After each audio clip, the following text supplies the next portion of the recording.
Welcome, age of vintage society. Beauty is one major stock in trade for Hollywood studios, and several actresses have found their way in because of their astonishing gorgeousness. Ursula Andress is one of those who understood the power of a glamorous look and exploited it to favour history. But beyond the cute face, this peculiar talent left remarkable tales off-screen that are as thrilling as her excitingly restless nature, her long list of romantic affairs with men. Perhaps for being extremely sexy, of course, the sexiest charm in movie history of her time. Why James Dean had to please Ursula Andress.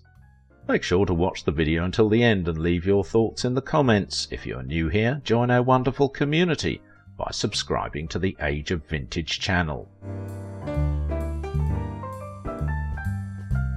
Ursula Andress, the legendary Bond girl with a long list of romantic affairs. Ursula Andress is one incredible personality that may have been enjoying her departure from the entertainment scene after such a domineering show of her era.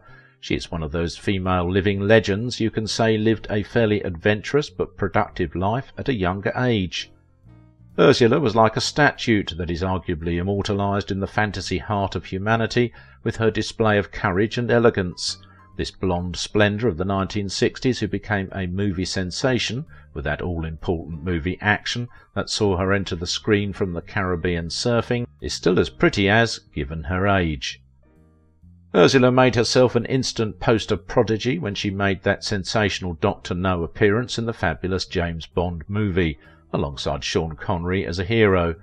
1962 indeed was so significant for 007 enthusiasts because Ursula was made the first Bond girl that year when she showed as Honey Rider in a film that marked her breakthrough to fame. Over time, Ursula, with her few seconds movie act that led to stardom, was said to have booked an unshakable position in the history of world trends as an iconic image of the 20th century culture. But this is not everything about her, because her vibrancy was also reflected off-screen, in a manner that is as memorable as what she put out in the movies. Of course she is the initial Bond girl that you know, but did not stop being one. At least that is what fans say, because reports have it that even at her age she still gets clogged on the street by inquisitive fans who want to know about Dr. No and her Bond days, with most of them saying that her glory remained intact and quite striking several years down the line. Dubbed by the media as a Hollywood sex symbol, Ursula, whose presence was strongly felt in America, British and Italian films during her wonder days, would regularly feature on the covers of notable magazines, and of course the gossip industry was always agog with every bit and piece about her. No doubt she became marketing material on most pages of local and international tabloids. History will not forget in a hurry her obsessive but illicit and stormy romantic fling with Jean-Paul Belmondo. Wonders shall never end until the end is wonderful. That for sure is one way to describe Ursula, whose boisterous career in Hollywood saw her appearing in classic films of all time like Casino Royale, Peter the Great, Fun in Acapulco, and Clash of the Titans, to mention a few. On what her secret is in this whirlwind of fame, Ursula Andress once told the world that her secret was the bikini she wore in Dr. No, the same bikini that was so heavily criticised for turning women into objects of desire, appears to have overcome the scandal and is now famous for helping women like Ursula achieve their career dream. She had emerged from the sea in a white bikini, a knife inside a wide belt. The outcome was so legendary that the scene was done again 40 years after by Halle Berry in the Bond movie known as Die Another Day. Ursula Andress was born on the 19th of March 1936 in Ostermundigen, canton of Bern. She has a Swiss mother, Anna, and her father, Rolf Andress, who was a German diplomat. She happens to be the third in line of 6 children from her parents. Her father was said to have been barred from Switzerland because of political issues. She found herself growing up in the custody of her grandfather, who was a garden designer. After schooling in Bern and completing her basic education at the age of 16, Ursula was prepared for exploitation, although her look never indicated that she would soon become the glamorous sensation that she is known for today. Very little is known about her childhood lifestyle, but she once spoke about having blissful moments with her grandfather, who did his best with all his fatherly love to get her ready for the world of the unknown. She had described her upbringing as very special, as was obtainable in the 17th century. Although her granny was a good disciplinarian, she had recalled living in a big house with a very large nursery yard where she worked so hard. "I have to clean the stove at night, so I have not only been trained but also learned how to respect others," she had said, a lesson she incorporated in her career that she agreed was the source of her strength and courage, even in the face of dangers. Everyone seems to adore Ursula's instinct and wit and the fact that she loved learning new things, even as she grew up learning and speaking perfectly other major languages like French, German and Italian. She studied art in Paris for a year before moving to Rome, where she took up a few humble jobs, like being a nanny for children. Those who followed her early life did say that though her appearance was very deceptive, she has always known that her power lies in her beauty, as it made her mind restless, hoping to get rid of the normal life of her origin until she had her breakthrough. Andress was said to have gone to unwind at a party when she ran into a producer, who later invited her over for a screen test, so she can be a part of an Italian film. Ursula, who was aware of her incredible look, grabbed the opportunity and joined the Italian showbiz. It saw her appearing in notable films like American in Rome, The Sins of Casanova in 1955, and La Catena dell'Odio the same year. It did not take long before an eagle-eyed Hollywood director noticed her and subsequently lured her to give a shot at Hollywood. Andress stormed Hollywood sometime in 1955 and signed a 7-year contract with Paramount Pictures that started her at $287 a week.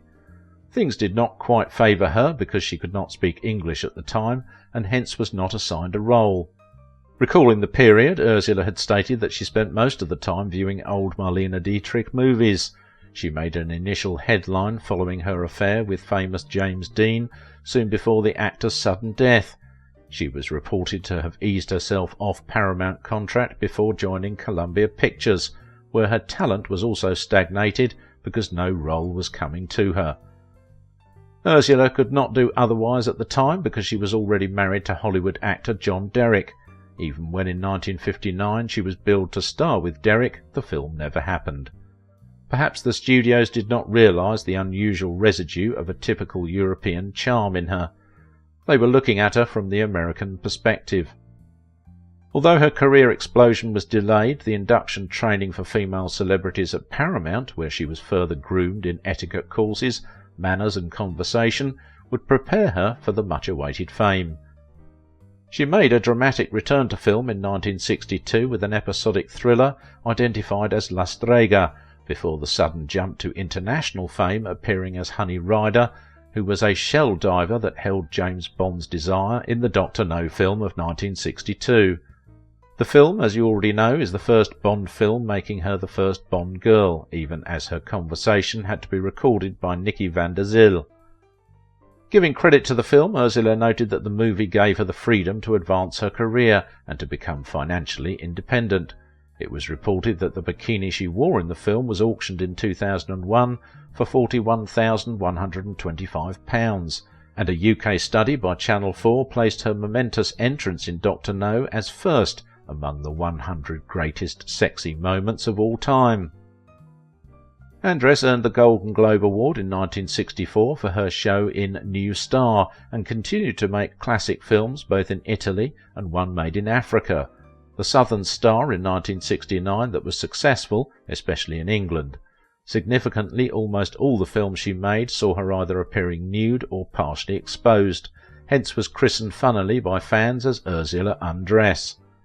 She once spoke about her image and what people think of her and what she is. For Ursula, Americans in particular see her as that femme fatale, a man-eating woman, but she noted that she is not empty-headed, but that her looks perhaps give that impression.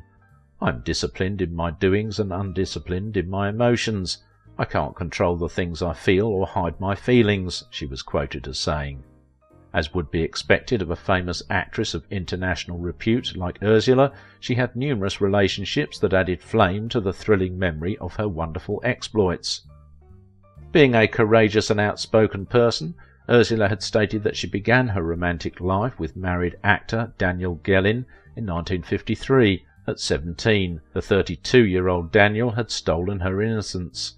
She also had remarkable affairs with Dennis Hopper and James Dean, but that of Dean stood out because of some dramatic twist that ensued before she began another affair with John Derrick, a wedded father of two, who abandoned his matrimonial home just to be with Ursula. The two later married in 1957 and had some thrilling moments before separating in 1964, when she appeared to have initiated another affair with Once Before I Die co-star Ron Ely. Their divorce was official in 1966, but in between the period Ursula was said to have also frolicked with John Richardson and Marcello Mastroianni, even though she was yet to officially divorce her husband.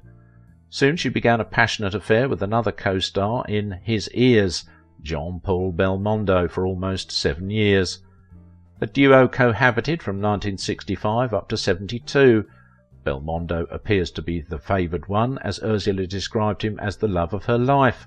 Another fellow who made her list of love life is again a co-star, State Line Motel's Fabio Testi, then that of Ryan O'Neill, Paolo Pazzaglia, John DeLorean, Helmut Berger, Johnny Dorelli and Franco Nero were also among her romances. Don't be too surprised, because this is not a complete list of her lengthy inventory of romances, but for a few spectacular moments in some of the relationships that did not just make the headlines at the time, but left endless imagery in the minds of millions of her fans. Andress, who had an only son born in 1980 during her affair with Harry Hamlin, named him Dmitri. Her relationship with Hamlin started after she met him during the production of Clash of the Titans, and they remained together from 1979 up to 1983. Even Ursula had expressed surprise about the rate of success the Bond film recorded, but analysts believe that one major reason the movie took off the way it did because of the on-screen chemistry between her and co-star Sean Connery, which remarkably remained platonic off-screen. Ursula's brief relationship with James Dean was funny and remarkable. So sad Dean, the classic Hollywood heartthrob, was not opportune to see his once-cherished Andress rise to her Bond fame. Dean, whose sexuality remained a controversial subject, was deeply in love with 19-year-old Ursula, but was greatly distracted by his desire for a career breakthrough that he lost her to a better-prepared fellow. The media made a serious hype about the relationship when the news of Dean's death came through, because Ursula is among the high-profile beautiful women Dean had flings with. A notable moment in their relationship is when the two were seen at the Thalians ball as lovers inside the well-known Ciro's nightclub. The incident that took place at the venue was what occupied the gossip circle at the time. As supposedly reported, it was their first date, which was before he left for Texas to be part of the famous Rebel Without a Cause film. Dean was not at his best that day, so he failed to impress her, hence abandoning her to play drums with the bands. Andress became irritated and had to leave the venue alone. As Ursula left unannounced, Dean realized that he had spoiled his show and went to her house that same night for an apology, and later took her out for hot cocoa to please her. Among the viral gists then was that Dean started learning German so he could communicate effectively with Andress, since she was yet to master the English language. The truth was that the two were so much in love but had conflicting interests and circumstances at the time. One relationship that may have embellished her identity for who she is was that with Belmondo. It was like a meeting between a man in search and a woman in need. At the time she was already a global icon, so needed no introduction. They were jointly infatuated with each other as far as we can remember, because their passionate romance was mutually exclusive. Fans would always remember Belmondo, ironically nicknamed the ugliest in French pictures, but manufactured his seduction charisma that was used on the most glamorous screen personality at the time. For Ursula, before Belmondo made eye contact, already saw him as the desire of any woman. What else can we say of a union that is a miracle just waiting to happen? It was not about his comic words or his unique influence that he cast like a spell. Perhaps something celestial may have held them together for that obsessive 7 years of ecstasy, regardless of the two's marital status when their bizarre imagination started. What began as an illicit romance and highly scandalous was kept secret for a year or so until they got rid of their old partners to legitimize their dreams. For Ursula, there may not be a better moment than the minutes Belmondo described her as a very beautiful and very jealous tigress, full of energy, as he confirmed her as his soulmate. But is he the only one in the world? That was what she said about Belmondo, but sadly they still went their separate ways at the appointed time. If you liked this video, don't forget to give it a thumbs up, subscribe if you are new here, and if you want to support my work, please visit my Patreon page. In Hollywood, everyone is somehow connected to another. It is not surprising then that Ursula was not James Dean's only date. Was it why Liz Sheridan and James Dean love had to end? Watch this video.